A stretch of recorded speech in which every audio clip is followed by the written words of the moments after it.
Okay, Toyota race fans, today we're doing something special. I'm still out in the wilderness, as you can see. I've got a Kiwi in the background, beautiful background. But given that I'm in the wilderness, we're going to trim the hedge this morning. We are absolutely going to get the scissors out and we're going to take a closer look at the man they call Callum Hedge. Hedge, are you there? Get your hedge trimmers out, or what do you reckon? Yeah, absolutely. But I'm going to say, looking at that mullet you've got up there, I might need some Mullet? trimmers. What mullet are you Well, talking not about? mullet, no. But you could do My with a mid trim. You could probably take a tenth off every lap with that. it's off. This is trimmed. This is Ah, this is trimmed okay, good. because I had it like down to here, and I looked like a muppet, and I decided that wasn't the ticket anymore. And Yep. now we've grown up, we've matured a bit, and now we've got shorter hair. I'm guessing you're at home and you're at your sim. Yeah, I'm at home, sitting in the bedroom because I had a terrible internet connection in the kitchen. So Mr. Green has decided that I should sit in my bedroom where I got the Ethernet and a sim and a full PC setup. How much time do you spend on the sim? Probably a little bit too much. Yeah. Generally, I come home from a race, and within half an hour I'll be on the sim. I remember we did the Pukekohe Super Sprint in, I think it was September last year. So that was the first event where I stayed at my house for quite a while. So I went to the track on Friday, did the practice and qualifying, come home, went on the sim, woke up in the morning, did the race on Saturday and the second race in the afternoon. Then I come home, went on the sim, and then did Sunday racing, and then I come home and sat on the sim again. So probably a bit too much. Yeah, but it just shows just how important these things are and how accurate they are, that they Mm. really do benefit you. I mean, do you get off the sim and go, right, I got this now? Yeah, 100%. I used to not believe in it, but then I started to make changes in the sim. But then I would go to the track and I'd ask the engineer, "Oh, we do this on the car," and the change did exactly what it did in the sim in the real car. So I was like, well, now this is a tool for me, and it also just keeps you sharp. I think the driving technique is almost exactly the same as in the real car, so I use it as much as I can. But is your avatar as good looking as the real guy? Yeah, he's got a bright pink suit. I think he's got an Ayrton Senna helmet Oh, and just some random liveries.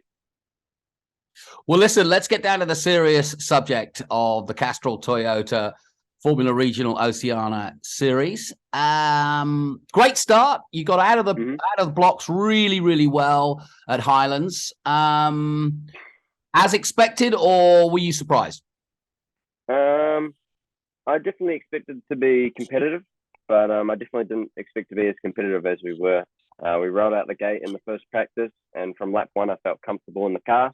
I knew Highlands from a couple of years ago in '86, so I just went out there, drove it as good as I can, and we felt really comfortable in the first round. And we're now sort of just over the halfway point and headed Mm. towards the Grand Prix. You're right where you need to be, just a few points between you and Verts. We've added a bit of spice to the whole thing with Louis Foster and a couple of others. Mm. Your old mate Billy Fraser coming along as well. Tell us about both Terratonga and Manfield and where you sit now, and we'll look ahead after that. Yeah, Terratonga for me was pretty decent. Like we had a fast car. I think we had the fastest car on Saturday and the fastest car in the race on Sunday. In the races, I didn't maximize my start. That was a fault of my own. I just hadn't got them dialed in. So that was a mistake I also made at Highlands as well in the third race. Getting the starts properly dialed in, and then I got them right at Mansfield, and it made the races a whole lot easier for me. So the takeaway from that weekend was, let's figure out how to get this thing off the line, because we know we've got the car speed to win races. You spent a lot of time close to, in front of, and behind Charlie Verts, your teammate. What's he like as a competitor? Yeah, he's a tough competitor. He's a rival, but he's also a friend as well now. When I first met him on Tuesday at Highland, he didn't say much, and he said in his Austrian accent, I think he said, "Hello, how are you?" And that was about it. And then now he's rolling around, he's getting his hair down a little bit, and he's getting a bit more out of his shell. And what about the emergence of the young Brit, 19-year-old Louis Foster? You've obviously heard of him. He's going to change the game a bit, isn't he?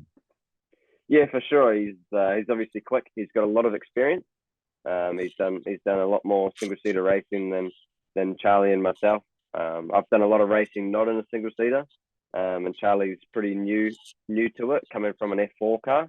But we've all had experience in our own ways, and it's quite cool to see where we all stack up.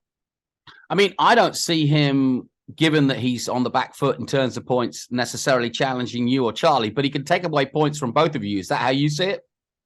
Yes, for sure. He can. He's racy. He's quite fierce and aggressive.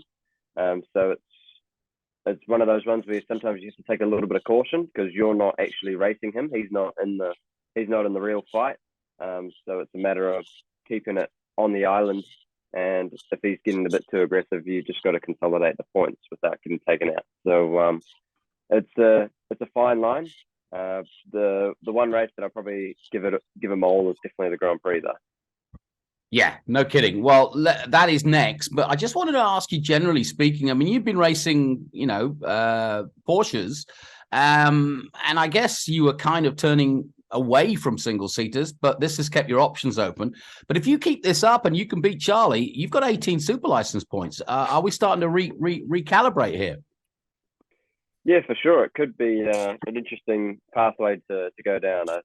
Back in the day, I never saw myself as a single seater driver. I never felt comfortable in the car, but the lap time was always there. So I always felt like I could drive the car well, but it was just a matter of my head was sort of sticking out in the open, and they put halos on the cars now. So I feel much more comfortable, especially the last 3 weeks. I've been feeling pretty good. Well, looking ahead then, what about the Grand Prix? Hampton Downs, a place you know well. The international circuit. Obviously, it's going to be new for Charlie. Do you start to hide your data a little bit more now? 100%. Absolutely.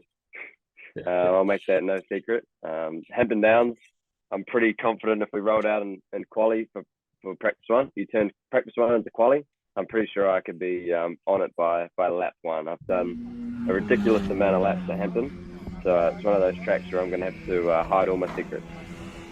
Trouble is, we're going to throw Caleb Nartoa, Billy Fraser, Chris Vanderdrift, and a few others at you. How do you feel about that? Yeah, it's cool. Get a few Kiwis on the grid. Hopefully, one of the Kiwis takes it. Hopefully, myself. But everyone from that bunch has done a lot of laps around Hampton, so it's going to be a cool battle, and I'm really looking forward to it. Now, what about after these 5 weeks? Let's say we get 18 points in the can, and that gives you that nice option and some notoriety. Are you still planning on going back to Australia and continuing Porsches? At the moment, that's option A. We've not been approached by anyone else, and we haven't looked at any other options. But that's not to say we could fill the program in with some other races, because the Porsche races there's only 8 across the year, so we've got a long gap in between races. Where it proved last year, Aaron Love, he went overseas and did a bit of racing, and he'd come back and smoked the whole field. So we need to make sure we fill in all the gaps. And if those are in single seaters or something else, then that's really cool. But, let's not belittle that drive, because Earl Bamber Racing, it's pretty exciting stuff, and high end stuff, right? Yeah, for me, the series is just as competitive as any other championship in the world, whether it's single seaters or saloon cars. Career Cup in Australia has been pretty well noted as one of the most competitive one-make Porsche series in the world.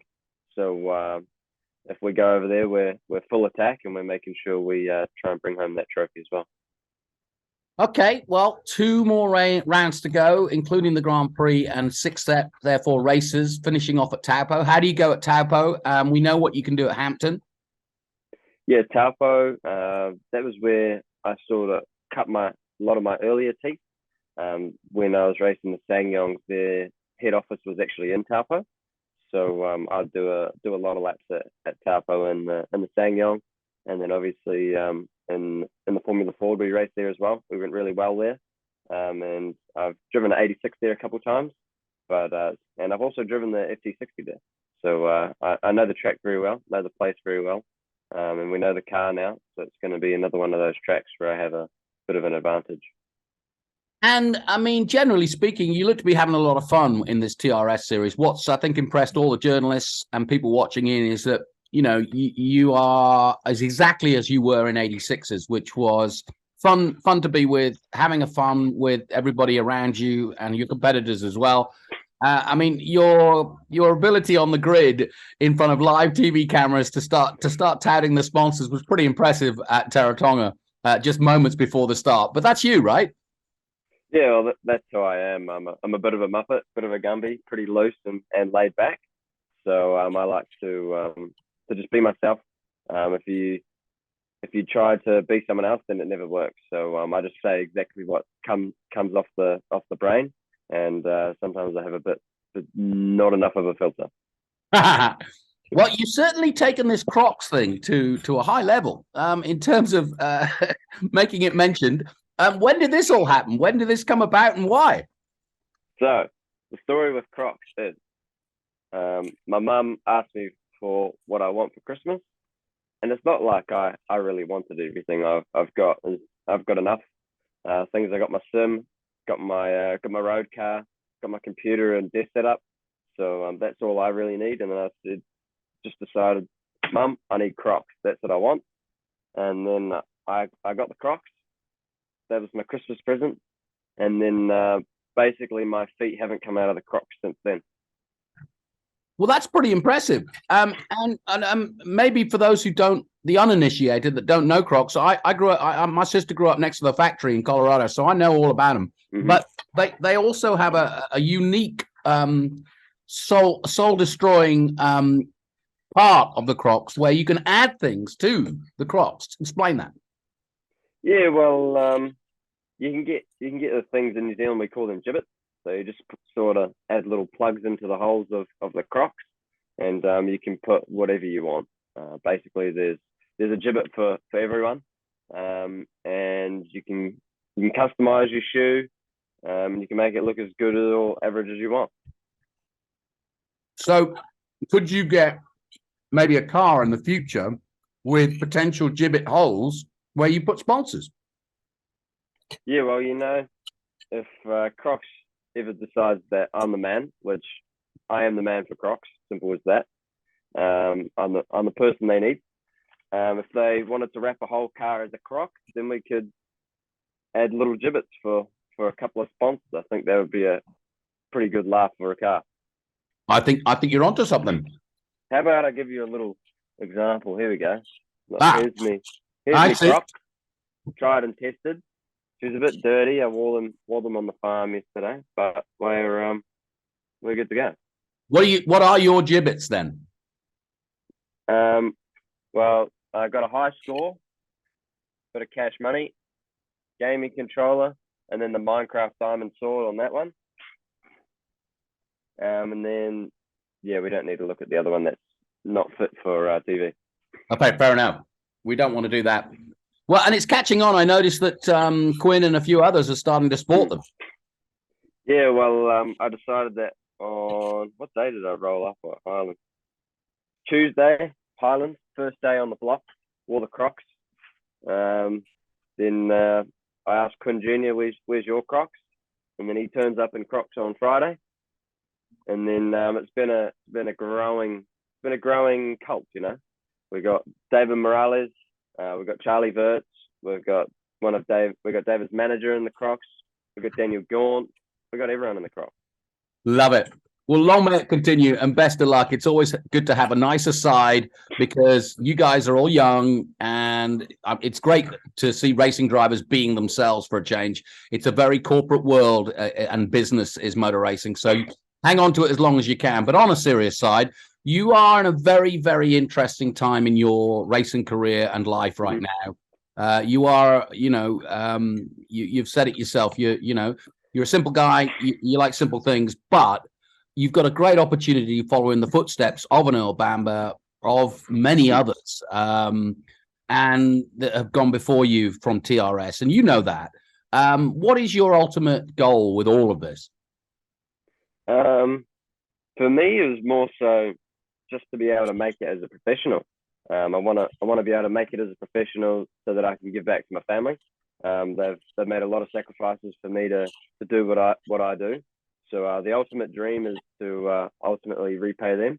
So I'm not really too bothered as long as I'm racing. I love driving cars, and I'll drive any car. I mean, we just saw New Zealand just get second, third, and fourth in the Daytona. Is sports cars, tin tops, where you are at the moment, more of your interest, or like you said, do you care? You know, if you'd asked me that question maybe 3 years ago, I would have said that I want to race V8 supercars all day, every day. Yeah. But then as I started to race a Porsche and now I drive the TRS car, it's hard to pick which one I like. I'm thinking that for me, I think I'm actually driving the TRS car better than I drive the Porsche. But I'm still trying to work out whether or not that's correct, but I'm sort of leaning that direction at the moment. So if an opportunity came in any of the FIA series, or even in potentially Indy Next, you jump at it? Yeah, 100%. I'd love to go and experience it. The guys that drive those cars, for me, they're the best in the world. Otherwise, they wouldn't be there. Especially the FIA guys. That's the peak. That's the pinnacle of racing Formula One. And those series are on the way there. So it's as you feed through the best drivers on the planet. So you watch one of those drivers in those fields, guaranteed one of them's a Formula One driver in the next few years. So it'd be cool to go and experience that.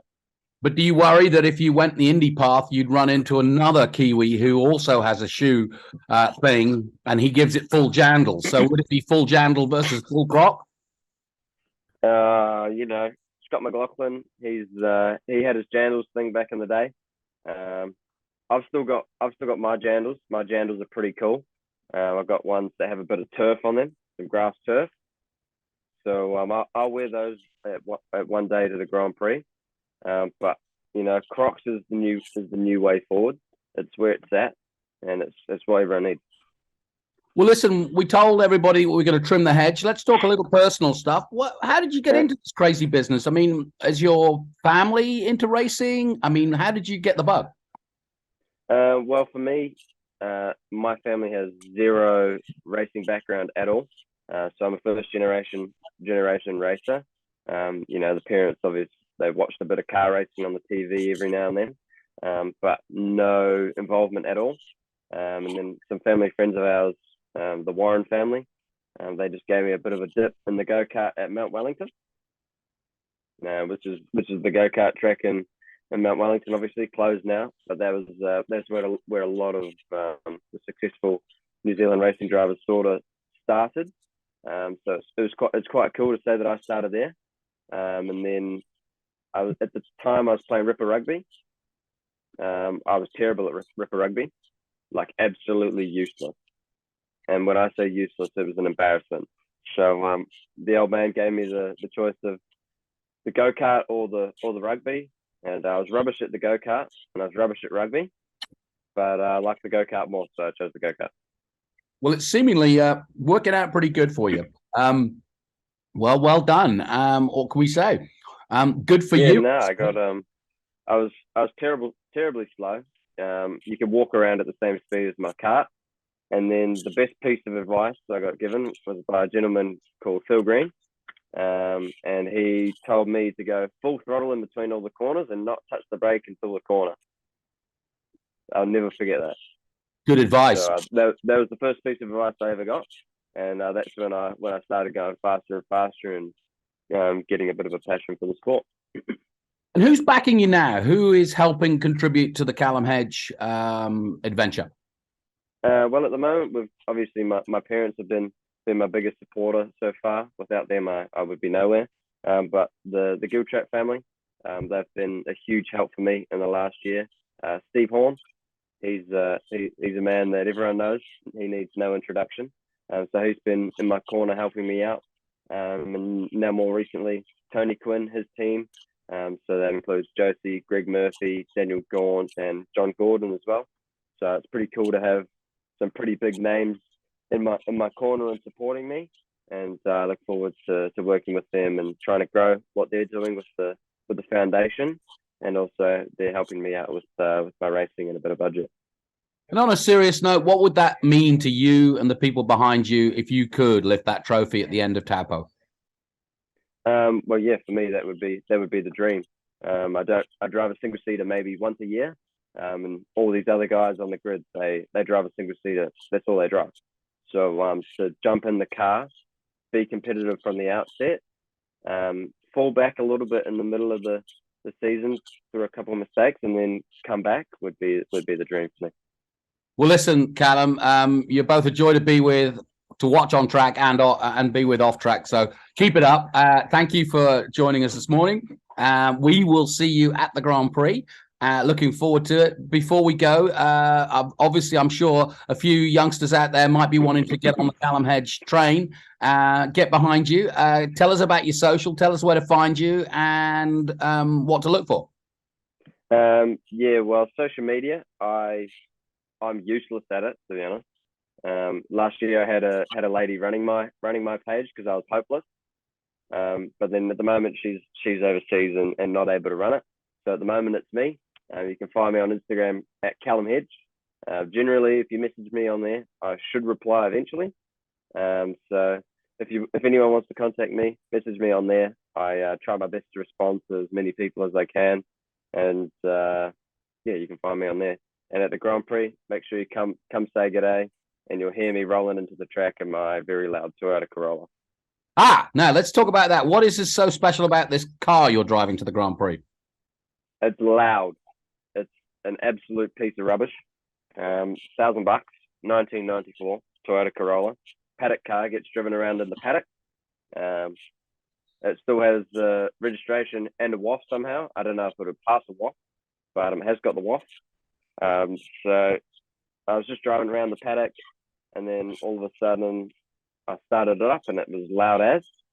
And it turns out the exhaust fell off from the manifold. So she's straight pipe now. It looks like crap. There's barely any paint on it, but you'll see it at the Grand Prix. She's a piece of work. All right. So keeping with the colours, Callum Hedge arriving in his own Toyota Corolla, representing the Toyota Racing Series and representing his sponsors. Look out for the number 17 white and blue car of Callum Hedge, just second in the championship at the moment, but looking to win that Grand Prix. And finally, if you could win the Grand Prix, what would that mean to you? That's for me is the ultimate race. You know, basically every successful New Zealand racing driver that has ever been has won that trophy. To put my name on it, I don't even know. It's pretty hard to gather some words. So it's obviously pretty cool that it's at Hampton Downs, a track that I know. So I feel comfortable with the circuit, comfortable with the car, and I don't think I'll be pushing as hard as I possibly can for that win. Well, Callum, thank you for your time today. We'll all be there watching at the Grand Prix. Best of Kiwi to you, and we'll see you there. Yeah, perfect. Thanks, Jonathan.